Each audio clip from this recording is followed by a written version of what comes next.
when it comes down to Vygotsky versus Piaget, I am Team Vygotsky, and that's because of his theory that emphasized the role of cultural and social settings as fundamental to development.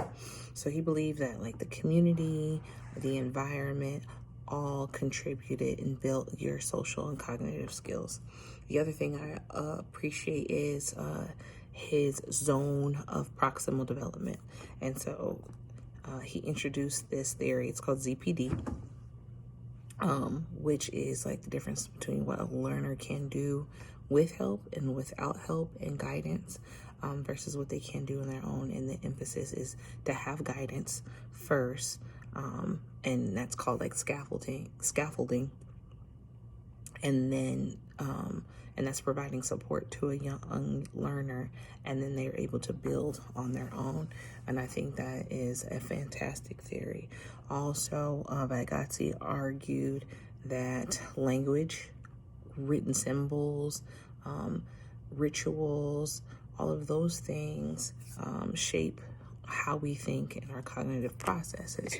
Now, Piaget's theory is different in a way that cognitive development, it happens in stages, one after another, based on age, and then after you pass through one stage, you move on to the other.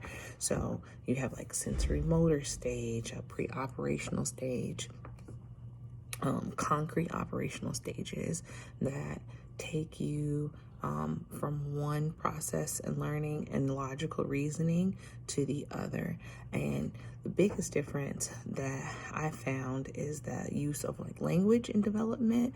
Piaget felt that your cognitive stages were able to have you or have a learner use language, whereas Vygotsky believed that language was the foundation of your cognitive development. So they had a inverted view of language and the use of language when it comes to development. So Piaget thought you go through the stages and you're able to use language, and Vygotsky felt that because of the way you are taught language impacts your development.